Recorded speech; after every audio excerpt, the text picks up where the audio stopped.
Are you going to swear as much in this one or what? Oh, you're not swearing. Are you talking about names? Oh, I thought you were just blowing up.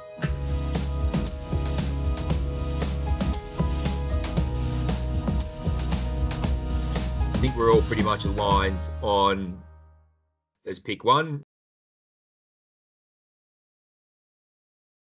And that is fine. And then our third pick. Yeah, so I mean, Tekkers, you're going to go first. I mean, that's where I'm at with it. I spoke to Stoyan yesterday as well. That was going to be my next question. Yep. Yeah, so I had a good hour talking to him about various stuff, but the draft was obviously quite a big one. He's of the same view. Very happy with both picks. Yeah, I mean, what I did say to him at the end of it was, his question was, what are the chances of us?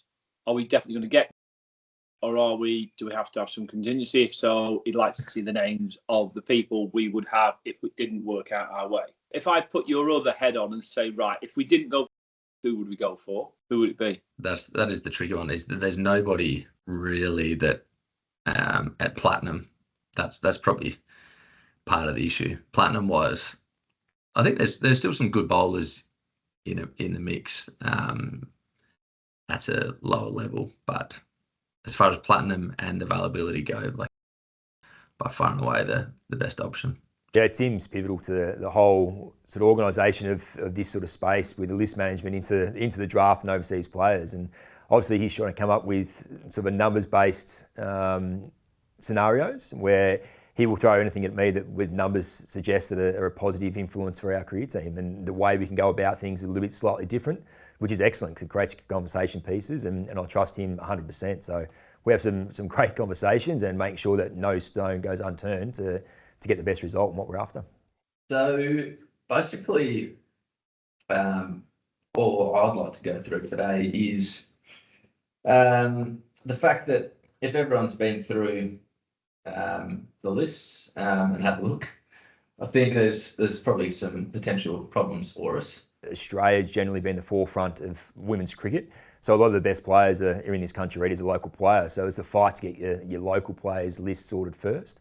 And then the other thing is, it's probably the biggest challenge around the women's space is understanding where each individual's at. They don't play anywhere near as much cricket as the men's.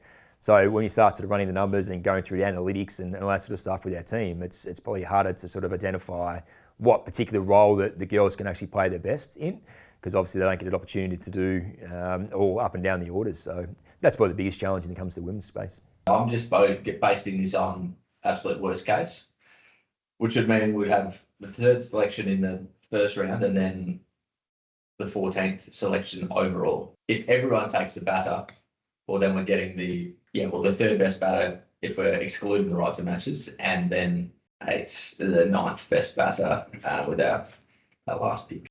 Now, I think from our conversation with everybody else, I know you've gone through all that sort of stuff, so our preference, and we got some word in just about half an hour ago that potentially the don't have enough money for Platinum. So that's all great scenarios and whatever else. But I think this is more, if that doesn't go ahead, then this becomes really important because we need to work out what's our plan B.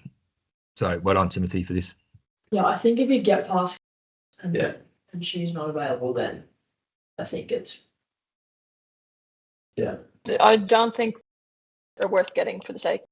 Yeah, but Kim, no, I know, but I'm saying if all the names above are gone by the time we get to our third pick, who else would you go? Like, who from the rest of the list would you go for? Yeah, I don't know. I would say like it'll be much better than full availability. Yeah. So with full availability, if we didn't get him, I'd go full availability. Is where I'd go. Would you consider splitting it with? I'd be very tempted for full availability because I think he's a good player, and he's a good player spin as well. So I'd be tempted for him rather than split it with a good player, really good lad as well. But I'd be tempted. Who would you split with? Or someone would have to pick draft as a bronze and then hope it doesn't get picked up, or is it one of the Pakistan guys that Tim's talking about?